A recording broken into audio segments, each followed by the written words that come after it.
can see Ashe is just completely zoned. I queue up my Q, and bam, I land it right into her face, and I'm just ulting in on top of them, landing my W, landing my abilities, landing my Q, and I'm slowing Zyra with E, and I go on to Corki, and I pick up that kill with an auto attack and a double up, and now I switch over to the Thresh, which should be an easy kill, and I go ahead and ult with the Darius. I ulti all three of them, and then flash out so that they're stuck in my ultimate and can't chase me. Hey, what's up guys? This is LJ here, Lawrence James, coming at you with the Avenue to Diamond. This is our first one. It's a promotion game. I think it's my promotion game 2 actually. And so this is kind of a new segment that I'm going to be doing on the channel. And basically it's just a fresh level 30 account, Lawrence James. As you can notice that extra S in there. It's basically just saying, hey, this is a new account. But basically I'm trying to get this account to Diamond before the season ends. Get another account up to Diamond, and I pretty much have a month to do that, so time is not on our hands, but we'll see what we can do, and I'm going to try to give you guys hints and tips on how to work your way through the ELO bracket, depending on what ELO you're in, whether it's promotion games, whether it's bronze. I'm not sure if we're going to get bronze because we'll probably skip over it because of our promotion games, but maybe if we get into silver, you'll see some silver games, gold games, platinum games, and then finally into diamond, so... hopefully it gives you guys some hints and tips. A lot of winning in lower elos, I would say, in the bronze, silver, even gold, I would say. Even in gold, a lot of it is emotion. It's like highly emotional in these games in this lower bracket where you're just gonna pretty much win or lose games based on how your team is feeling. And so a lot of it is pretty much just keeping your team in order and keeping their emotions in check. So unfortunately I did turn on the chat here, but I realized that it says LoLReplay is recording this in spectator mode. I know I can change that, but I didn't change it in time for this recording. So unfortunately this game will not have chat in it. I was really hoping to get chat in here just to show you guys how I kind of handle when my team rages, when something good happens, when something bad happens, and you guys could kind of get an idea of how to do that. But emotions are very high in these type of games, and a lot of times even if your team is much better than the other team, you're going to end up losing that game just because you have a bunch of ragers on your team. And I'll try to give you guys hints and tips throughout these videos, throughout the Avenue to Diamond series, pretty much like how I deal with that and what I do. So in future games I'll probably try to get that chat on, and I'll leave the chat on, and we'll go from there, and hopefully you guys can see how I handle that kind of stuff. But we are starting red. I don't have many champions since this is a fresh level 30 account, so I'm going to be playing a lot of the same champions I have. Let me see. I know I have Jarvan, Vi, Nocturne, Mumu, and Nunu. Mumu and Nunu I can't even play yet because I don't really have the rune set for it. I mean, I could play him, but it wouldn't be that effective. The rune set that I have is Flat AD Reds, Flat AD Quints, and Armor Yellows, Magic Scaling Resist Blues. And basically that allows me to play the Jarvan, Vi, Nocturne combo pretty decently. I mean, Nocturne, you much prefer the attack speed, but that's okay. That's going to happen. I mean, we're still okay with that. So here I'm coming top because I see how overextended my Riven is, and I know that Hecarim should be top by now because he probably started blue, and then he'll make his way over to red, and he should be top. And especially since his Riven is so overextended, I'm thinking that Hecarim should probably come and gank him.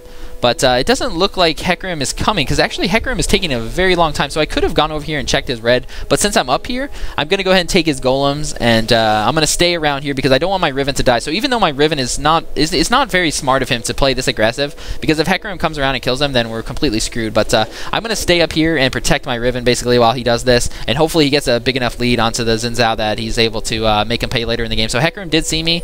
I saw the Hecarim, so I know that he is up here, and now Hecarim doesn't want any piece of that. So you can see that since we stayed up here and just basically supported the position of Riven there, since he's like overextended, we're able to support him. That Hecarim didn't want to come around and gank the Riven, even though he's this overextended. If I wasn't here, Hecarim would have just come around here and just killed my my Riven super easily, and that would have been first blood. So that was a good play by me, just to be around.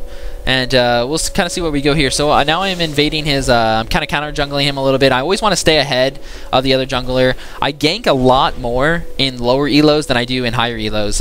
In higher elos, I tend to farm a lot more and just kind of play for mid and late game. And that's basically because whatever skill level you're at, you, so like let's say you're gold elo, and let's say I'm playing a game in gold. It's okay for me to give kills to my teammates and kind of play like more of a team co-op game together. But the lower, if you're a gold player and you play in like a bronze elo game, it's more important for since you're a little bit ahead in skill level over your teammates and the other team, you need to take advantage of that. If you're just giving your team kills and you're not really like playing to your advantage, then you're not going to get much for that. So here I come in to gank Annie. I wait till Annie flashes away, then I land my EQ combo. I slow her with W. I'm staying out of turret range. Unfortunately, I do take 2 turret hits, but you can see my position. I didn't just go completely under the tower. Since Annie was positioned here, I was able to step out of the turret range and still land all my auto attacks and kill him. So now I'm going to go ahead and push the lane, and this is very important to do. Pushing your lane with your teammate here is important in any elo you're going to be at, but it's really nice to make Annie miss all that CS. And now Hecarim, since he's ganking top, or he was ganking top. I'm not sure what he's doing actually. He's just pushing the lane right now, but he should have been. If he was around here, he would have had to come mid and cover that basically. But we go ahead and did pick up first blood there, so you can see I did save my EQ combo. I could have EQ'd Annie earlier, but I waited until she flashed away, because once I throw my flag, if she still has flash up, she's just going to flash away, then we have no gap closure. So I wait until she flashes, then I use my gap closer, and we kill her. So that's important to do on pretty much any champion that you're ganking on, depending on what the champion you're playing. Amumu, obviously, you're going to wait with your bandage. Nautilus, you're going to wait with your hook. So Vi, you're going to wait with your Q. You're going to wait to jump into them until they blow a flash, hopefully. But so that's pretty much what we're doing here. We go ahead and do back, and we do buy the Spirit Stone, and we buy a long... we finish off the Spirit Stone. Or no, we get a Spirit Stone. We get a Longsword, and we get Boots and Health Pot. The Longsword, probably looking to go into Elder Lizard. Like I said, I go more of a DPS build a lot more often in the lower elo brackets, depending on what my team needs too as well. But since this is the promotion game, I'm completely comfortable going to DPS build and kind of just carrying the game with DPS, but while you're doing this, you need to have an advantage over the other team, and especially over the other jungler, because you need that advantage with you need the scaling health. You need to like be out leveling their other jungler. So here I'm coming to gank bottom because I know they don't have any wards here, so that's something you always want to pay attention to, is like when their wards are down, and I know that their wards are down here, so this should be a really easy kill for us. Alistar lands a nice flash and knocks away the Teemo, and since he knocked away Teemo, I'm just going to go ahead and switch onto the Teemo. I wait till he flashes away, then I land my EQ combo, and we're able to pick up that kill. I didn't go on to the Tristana just because I knew she had jump, and first of all, Alistar knocked him away. If Alistar would have knocked Tristana away, then I would have went on Tristana, but there was no point. So actually, wait a second, did I just see a smite, or am I seeing things? Okay, yeah, so this Ashe has smite on my team, so that's kind of pro. So you can see, since I know that he started blue, I know that his blue is up. So right away after we get this kill on bottom, I'm going to go right away and go take his blue. And since I see Hecarim mid, I know this is pretty much a free, this is a free blue buff. So I should hit level 6 off this, and so you can see Hecarim coming around, and since I'm going to hit level 6, I hit level 6, and I'm going to go ahead and clear his blue so I can get a timer on it and then maybe invade it the next time. But I'm going to come around here since I knew Hecarim was coming through the river, and this should maybe be an easy kill for us because he doesn't have flash, so if I can land my ult on him, then he's pretty much dead. So I land my EQ combo. I'm kind of waiting for my teammates to come. I land my ultimate, and this should be a really easy pickup for us. We get that kill, and now they don't have a jungler anymore, and I'm like, hey guys, let's do Dragon. And this is a perfect time to do Dragon because we know that Teemo did not get any... Teemo is their support, actually, I think, right? Yeah, Teemo's their support, and he didn't get any wards out onto the Dragon. So we're going to go ahead and do the Dragon and just make their team pay. But this is kind of how I like to play lower elos. No matter what elo you're at, you're just continually punishing the other team. So we got his blue buff. If we can get 3 buffs out of 4 on the map, then that's really good. That's going to make us that's going to put us way ahead, and we'll be set at that point. So you just keep farming, you keep a level advantage, and you just continue that throughout the game and just completely dominate. But it looks like Tryndamere is going to go do my wolves. That's perfectly fine. So he does my race, does my wolves, and hopefully this puts him well ahead. You can see that he can't really go to lane, and that's smart by him because that would put him really overextended. And even though he could probably 1v1 Annie just fine, I mean, it might be risky for him to do that, but he can't go that far out because Hecarim could possibly gank him. If the lane was closer, then he would be able to do something. So it looks like Tryndamere wants me to kill the Annie, and I'm completely down with that since she doesn't have any wards. I'm always paying attention to like who's buying wards on their team. Whenever somebody goes back, I always look at what they buy once they come into range for me to see what they bought.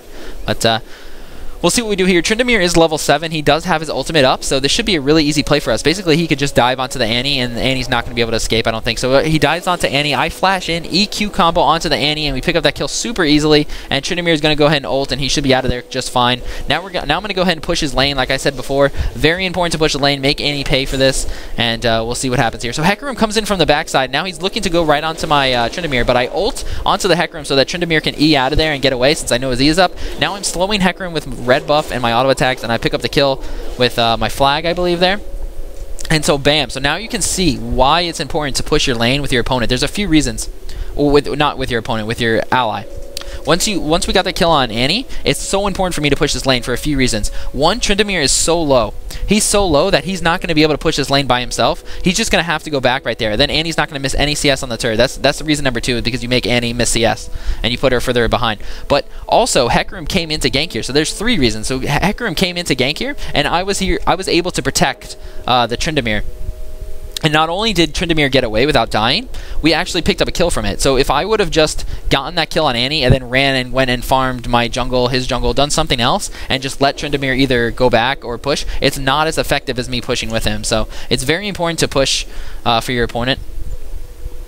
And like after anytime, let me talk a little bit about chat, even though you can't see it. Anytime something good happens, I always say good job whoever. So I said good job Tryndamere, good job Tryndamere. I probably said it twice there because we killed Annie and then we killed Hecarim. So I probably say good job. Anytime something good happens, I always say that. Anytime that my team starts getting negative, so let's say this Ashe is just raging at this Alistar for walking in that Teemo stream right there, like he's just so mad at him, then I instantly say something positive. I ignore the fact that they're yelling at each other. I never bring the fact up. I never even try to say, hey guys, stop arguing, because that just never seems to help. But I'll get back to that in a second. Here we're trying to gank Annie, and look at that. She flashes away and just jukes us completely. I thought she flashed this way towards the race, but it appears that she flashed back towards the turret. So that was a decent flash by her. If she would have flashed this way, she was dead, because my EQ combo most likely would have landed on her.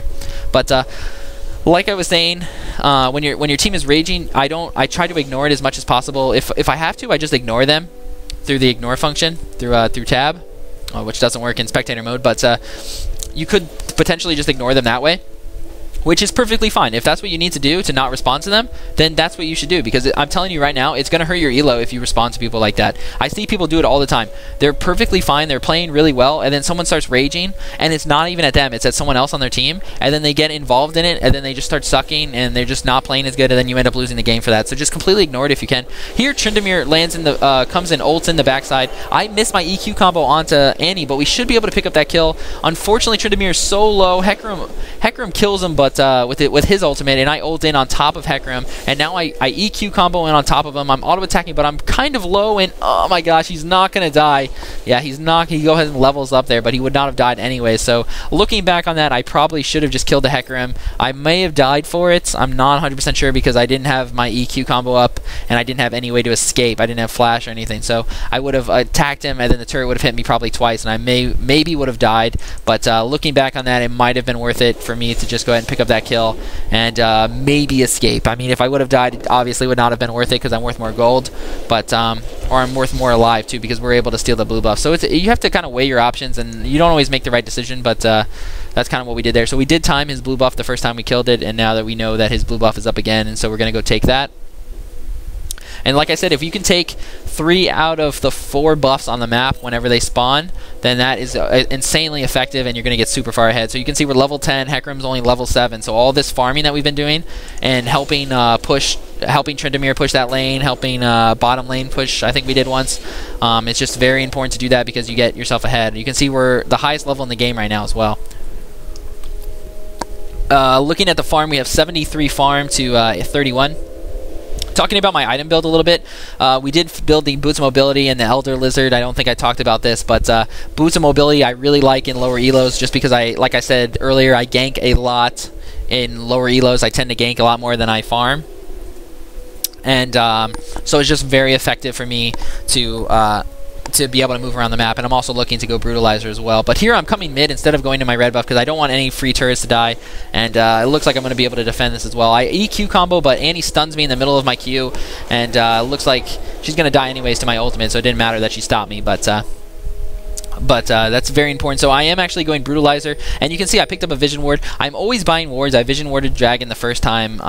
It's very important to buy wards. It's even more important to buy wards in the lower elo, whatever your elo is.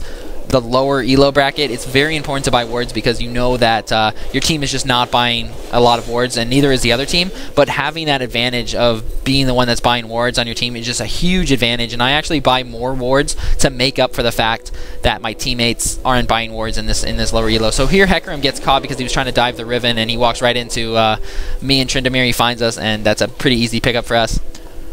So talking about the build a little bit more, going into the Brutalizer, I'm going a total DPS build. I'm more likely to do this DPS build for a few reasons. One, because I feel like I want to make the most of the fact that I'm pretty fed. And second of all, I am ahead of the Hecarim, so I'm ahead in level, so I'm going to be naturally tanky just by the fact that I'm higher level than everyone else and I have more base stats. But so that's kind of the reason why I did that. I do go ahead and pick up the Ruby Crystal on this bag. Now, the Ruby Crystal is really flexible item because I can go ahead and pick that up on... I can do a few things with that. I can go into Aegis. I can go into the rest of Brutalizer. I can go into a Black Cleaver with that. I can do a ton of different things. I can go a Magic Resist item, Spirit Visage with this. So there's a ton of different things you can go with the Ruby Crystal. And a lot of times when I don't know what I'm going to build next, I'll go ahead and pick up that Ruby Crystal. Even if I have enough money for another piece of Aegis or another piece of something else, I'm going to build Ruby Crystal is just a really flexible item, and if you don't know what you're going to build and you want to buy fast, then that's kind of something I suggest. So make sure you're buying wards. You can see, look how many wards are on the map. There's like no wards on the map. I'm not even sure why there's a ward in there, but that's kind of interesting. Is it our ward? Yeah, it's our ward, so really strange. Not sure why that's warded, but that's okay. So I go ahead and vision ward this area because I still want to gank Annie and I want to make sure that she didn't see me here. So I'm coming around the backside and I land my EQ combo onto the Annie. I ult her and I'm tanking the tower, and now I get ulted, and so I'm backing out a little bit while tanking the turret. Unfortunately, oh my gosh, the turret turns to Tryndamere and kills him, and he didn't have his ultimate, so that was a really bad play. Now I EQ in, and unfortunately Tristana lands her jump on me, and it doesn't look like Annie's going to go down. Really bad play by me. Really bad play. So what we overdove for that when Tryndamere didn't have his ultimate. A few things went wrong on this gank. So once I should have just come down and just killed the Annie, and I would have died for it for sure. But it would have been much better with Tryndamere escaping. But what happened was I EQ'd her, and she was super low. She flashed out of my ultimate, and I was standing here tanking the turret so that Tryndamere could pick up the kill. But I must have walked right out of range of the turret, and so the turret swapped to Tryndamere and just basically picked up the kill for nothing. So that was really my bad. And that's something that's really detrimental to your team, even if you're way ahead. Like, we're way ahead right now, but that was so bad for our team because now either, you know, Tryndamere could be raging at me, and basically whenever I make a mistake, even if it's not 100% my mistake, like that was definitely my mistake, obviously, but if something else goes wrong in a gank and we get counter ganked and something goes wrong, I pretty much always say my bad, and I drop it at that. I never like to ask my teammate like what he was doing. I may say it out loud, but I'll never say it in game. I'll never be like, yo, dude, what were you doing? You know, I'll never say something like that. I may say it out loud while I'm playing, but I would never type that because nothing good is ever going to come out of that. And like I said, the lower elo you go, it's so important to have a positive attitude and just be positive about everything. You can literally win games off being positive alone. I know that sounds crazy, but I'm telling you guys, it is so true. I've leveled a few accounts of Diamond, and I'm telling you, that is the thing to do, and that's kind of how it's done. So, looking at the build order, I don't have anything else built. I do know that his blue is up, but I just want to go ahead and push up this tower and take this tower. So when Tryndamere went bottom, I decided it was a good idea for me to go mid and try to take that. So here I jump in, and oh, I do take up the blue. I steal it, but I miss-smite it. I flash in and ult onto the Hecarim, but he has to ult out of there, and it looks like he's going to get away. And we're kind of overextended here. Riven's taking some tower shots, which is not good. I'm trying to back out here. This is not a good place for us to fight, but we'll see what happens. If they overextend here a little bit and I can land my EQ combo in this safe distance out of the turret, then that's what I'm going to look to do. But I'm trying to land my EQ combo. It looks like he's just out of range, though. And I'm not sure if this is a good idea anyways, because we don't really have enough damage, probably. And there was a ward here anyway, so the ward did see us. So that's a little unfortunate. But I'm just staying around this area because I know that there are 3 people around here. And hopefully my cow is able to get out of there safely.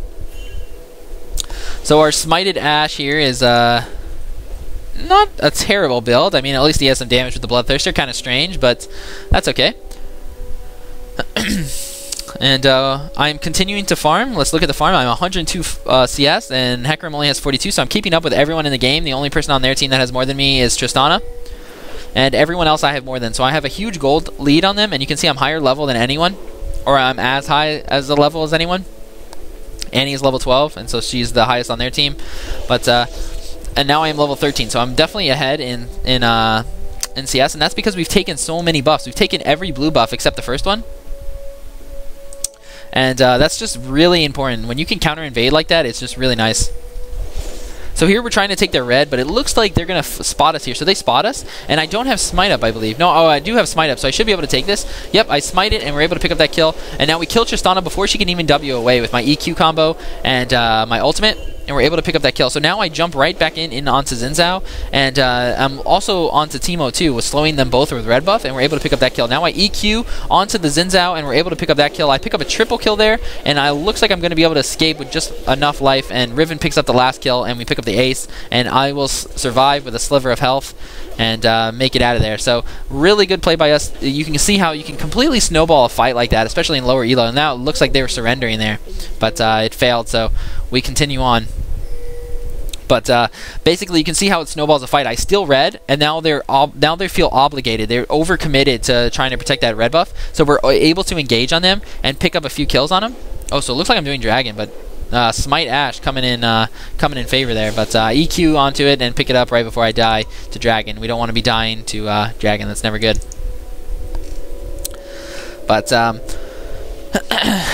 what was I saying right before that? I can't even remember now. Oh, right. So we made them pay for that because they overextended. We killed Tristana, and then the rest of their team feels obligated. And this is just a lower elo mentality. Is, oh my gosh, my team just died. Now I need to help. Now I need to fight them too. You know, I don't know why people think that. That's a mentality that dies out the higher elo you go. Generally, like the higher elo you get, like a diamond or something, if somebody dies on your team, everyone just backs off. Everyone's like, okay, we're not going to fight this. You know, unless your team is insanely way ahead, unless the 4 vs 5, the 4 team, the team with 4 teammates is way ahead, then generally speaking, you're just going to stay away from that altogether. But in lower elo, you can really punish people for overextending like that. So we do pick up red buff. Did Riven just die to red buff? I'm not... No, never mind. That must have been earlier in the game. Okay, yeah, that must have been earlier in the game. I saw that. I'm pretty sure Riven got executed by red buff earlier.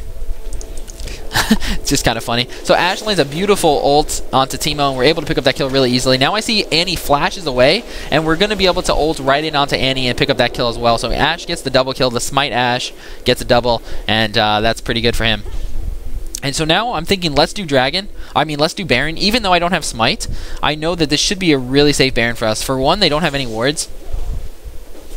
And for two, this is a really good way to extend our lead. We're up 20 kills to 6, so we could have pushed onto a turret. But I think it's better to get Baron and then possibly just try to end this game. Because if we get Baron, then we'll be able to just pretty much push as long as we want and engage whenever we want to. Which is always good. And since they don't have any wards, you can just see, like, we didn't even need a vision ward for that. Now, we don't have many wards either, because Alistar didn't buy... Yeah, he didn't buy a ruby crystal. Or he didn't buy a sight ward, I mean. Or what is that thing called? Wow, I totally forget what that item's called now. Teemo doesn't have it, does he?